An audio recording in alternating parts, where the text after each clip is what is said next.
My dear student, আমি তোমাদের ABTA test পেপারের ভূগোল পুরো 46 নম্বর করাচ্ছি। 36 নম্বর শর্ট কোশ্চেন আর 10 নম্বর ম্যাপ পয়েন্টিং নিয়ে তুমি যদি অসুবিধা থাকো না, তোমার জন্য ভিডিওগুলি খুবই গুরুত্বপূর্ণ। আর শর্ট কোশ্চেনের তো কোনো কথাই হবে না, পুরো 100% সঠিক।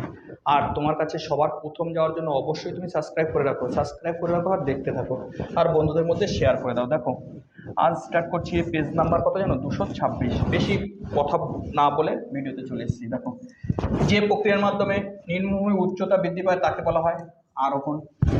তারপর দেখো দুয়েরটা, মরু অঞ্চলে শুষ্ক অঞ্চলে গিরিখাতকে বলা হয় কি জানো? ক্যানিয়ন। তারপর দেখো, পাখির পায়ের মতো আকৃতির বদ্বীপ রয়েছে কোথায় জানো? উত্তর হচ্ছে মিসিসিপি নদীতে, মিসিসিপি। তারপর দেখো, যে যন্ত্রের সাহায্যে বায়ুর আর্দ্রতা মাপা হয় তা হচ্ছে হাইগ্রোমিটার। তারপর দেখো, ক্যারিবিয়ান সাগরে সৃষ্ট ঘূর্ণিঝড়কে হ্যারিকেন বলে। ক্যারিবিয়ান সাগরের ঘূর্ণিঝড়কে কি বলা হয়? হ্যারিকেন। সমুদ্রে ভাসমান বিশাল বরফের স্তূপকে হিমশৈল বলে। তারপর দেখো, একটি বজ্রের উদাহরণ হলো ভাঙা মোবাইল। ভারতের নবীনতম রাজ্যটি হলো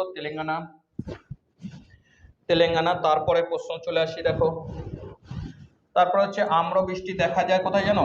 দক্ষিণ ভারতে। আম্রবৃষ্টি কোথায়? দক্ষিণ ভারতে। ভারতের বৃহত্তম মহানগর কোনটি জানো? মুম্বাই। ভারতের বৃহত্তম মহানগর মুম্বাই। তারপর 11টা, ভারতের সিলিকন ভ্যালি কাকে বলা হয়? ব্যাঙ্গালোরকে। তারপর দেখো, ভারতের করমুক্ত বন্দর হচ্ছে কান্দালা। তারপর দেখো, ভারতের বৃহত্তম বহুমুখী নদী পরিকল্পনা হচ্ছে ভাকরা নাঙ্গাল। তারপর দেখো, ভূবৈচিত্র্য মানচিত্রে সমোন্নতি রেখা দেখানো হয় কোন রেখার সাহায্যে জানো? বাদামির সাহায্যে সমোন্নতি দেখানো হয়। এবার চলে আসি সত্য মিথ্যায়। দেখো, ভূমধ্যসাগরীয় জলবায়ু অঞ্চলে সাধারণত গ্রীষ্মকালে বৃষ্টিপাত হয়। ভুল, শীতকালে বৃষ্টি, গ্রীষ্মকাল নয়, শীতকালে বৃষ্টি। তারপর দেখো, নিরক্ষীয় অঞ্চলে সমুদ্রের জলে লবণতা সর্বাধিক থাকে। এটা সত্য, নিরক্ষীয় অঞ্চলে সবচেয়ে বেশি। আর্সেনিক দূষণ হলো এক প্রকার জল দূষণ। এটাও সত্য, আর্সেনিক কি? জল দূষণ, যার জন্য ব্লাড ডিজিজ হয়। ভারতের উত্তরতম স্থানের নাম ইন্দ্রাকল। ভারতের উত্তরতম স্থানের নাম ইন্দ্রাকল। দেখো, এটাও সত্য। তারপর হচ্ছে, গঙ্গার নবীন পলিযুক্ত অঞ্চলকে খাদার বলে। নদীন গঙ্গুর, এটাও সত্য। কোচিকে আরব সাগরের রানী বলে, এটাও সত্য। ইসরো সদর দপ্তর ব্যাঙ্গালোর। ইসরো হচ্ছে ব্যাঙ্গালোর, এটাও সত্য। দেখো, পরে প্রথমটা বাদ দিয়ে বাদ বাকি সব সত্য এটাই। পরে দেখো, চলে আসো। থর মরুভূমি চলমান বাড়িকে ধিয়ান বলে। কি বলে? ধিয়ান। জলীয় বাষ্প ঘনীভূত হওয়ার সময় লিন তাপ ত্যাগ করে। জলীয় বাষ্প ঘনীভূত হওয়ার সময় কি ত্যাগ করে? লিন তাপ। ড্যাশ সমুদ্রস্রোত সৃষ্টির জন্য বায়ু প্রবাহ। সমুদ্রস্রোত সৃষ্টির জন্য প্রধান কারণ কি? বায়ু প্রবাহ।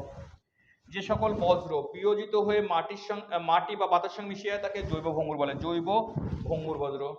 ভারতের মূল ভূখণ্ডের দক্ষিণতম অংশ কন্যাকুমারী। দক্ষিণতম অংশের নাম কি? জোয়ার বাজরা রাজিকে একত্রে বলা হয় কি? মিলেট শস্য। কি বলে? মিলেট। ড্যাশের চা স্বাদ অতুলনীয়। দার্জিলিং এর চা স্বাদ সুগন্ধের জন্য বিখ্যাত। দার্জিলিং চা এর স্বাদ অতুলনীয়। এবার চলে আসি শর্ট কোশ্চেন। সাহারায় বালুকাময় মরুভূমির নাম আর্গ।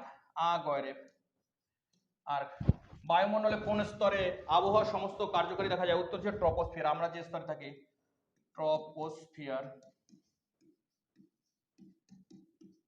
তারপরে দেখো, কুরেশিয়া স্রোত কোন মহাসাগরে দেখা যায়? উত্তর হচ্ছে কুরেশিয়া স্রোত প্রশান্ত মহাসাগরে দেখা যায়, প্রশান্ত। তারপর দেখো, প্লাস্টিক কোন ধরনের বজ্র? উত্তর হচ্ছে অভঙ্গুর, জৈব অভঙ্গুর। ভারতের একটি বৃষ্টি ছায়া অঞ্চলের নাম? উত্তর হচ্ছে শিলং। মেঘালয়ের বিপরীত ঢালে রয়েছে শিলং। ভারতের একটি জায়িদ শস্য কুমড়ো, শসা, এগুলো হচ্ছে জায়িদ শস্য। কুমড়ো, শসা কি? জায়িদ শস্য। ভারতের স্বাভাবিক সমুদ্র বন্দরের নাম হচ্ছে চেন্নাই। আর এফ হচ্ছে রিপ্রেজেন্টিভ ফ্যাকশন। এবার চলে আসে মেলানো। দেখো, জেট বায়ু দ্রুতগামী বায়ু প্রবাহ, যা ঊর্ধ্ব স্ট্র্যাটোস্ফিয়ারে চলে, ঊর্ধ্ব ট্রপোস্ফিয়ারে। দেখো, আধি হচ্ছে রাজস্থানে চলে। আধিকে ধর ঝুলিধর রাজস্থানে চলে।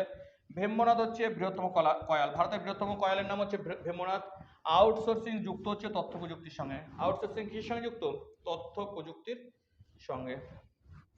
দেখো, K2, এই হচ্ছে K2, দেখতে পাচ্ছ K2 এখানে, K2। তারপর কাবেরী নদী, এই হচ্ছে কাবেরী নদী। কাবেরী নদী আরো আগেও দুবার করেছি, কাবেরী।